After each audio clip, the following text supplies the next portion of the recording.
Hello, my dear students. How are you? My dear students, today I am going to teach you how J.J. Thomson devised and calculated the electron and mass ratio of the fundamental subatomic particle electron.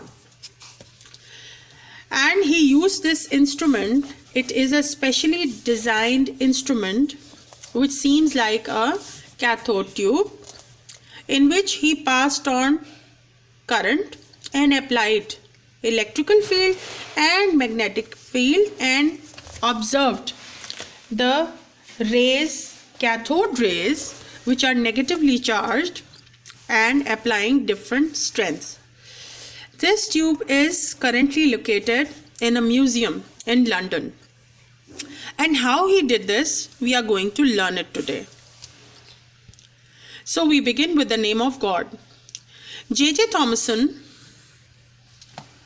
this is a picture of this scientist. J.J. Thomson did this experiment in 1897 and he calculated the charge and mass ratio of electron, and he used this specially designed instrument. How he did this? Now we learn it. J.J. Thomson discovered that the charge over mass ratio, charge is represented by E and mass is represented by M. So charge over mass ratio means E over M ratio. He found that every time he got the same ratio, means this value was independent of the nature of electrodes and the gas he used in the tube. And the main principle or fact behind this, that these cathode rays are deflected by electrical field and magnetic field, and he compared these fields and he concluded the ratio. अब हम देखेंगे कि उसने जो discharge tube अपने इस experiment में इस्तेमाल की थी उसकी कंस्ट्रक्शन क्या है। ये डिस्चार्ज ट्यूब बिल्कुल कैथोड रे की तरह ही है और इसमें सक्शन पंप के थ्रू एवैक्यूएट किया जाता है, गैस को बाहर निकाला जाता है और अंदर वैक्यूम क्रिएट किया जाता है। अच्छा, अब दूसरी बात यह है कि इस ट्यूब के एक साइड पर दोनों इलेक्ट्रोड्स को रखा गया है। Here the corner has cathode which is negatively charged electrode and the anode which is positively charged, and one thing is new, that he has a tiny hole in the positive terminal, means anode में एक छोटा सा whole रखा गया है।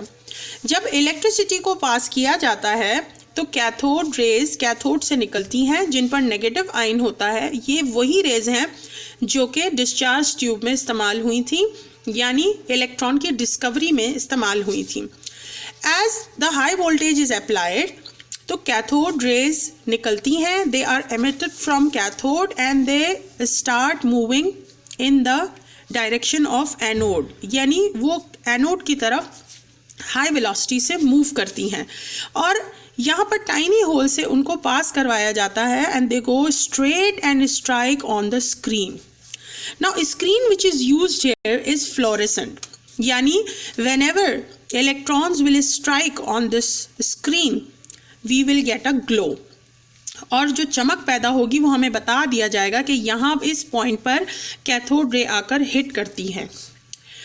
इसके साथ साथ दो अरेंजमेंट्स और किए गए थे, यानी इस ट्यूब के साथ इस ट्यूब पर इलेक्ट्रिकल फील्ड को भी अप्लाई किया गया था ताकि कोई ना कोई मूवमेंट या चेंज इन मूवमेंट ऑब्जर्व किया जा सके. Another field is applied here by putting a magnet in the path of cathode rays which is induced by magnet. Electrical plates की वजह से जो फील्ड अप्लाई होती है वो इलेक्ट्रिकल और मैग्नेट्स की वजह से जो फील्ड अप्लाई होती है वो मैग्नेटिक फील्ड है, यानी एक ही वक्त में दो तरह की फोर्सेस को फील्ड्स को अप्लाई करके डेविएशन को स्टडी किया जाता है. नेक्स्ट वी सी कि ये काम कैसे करता है.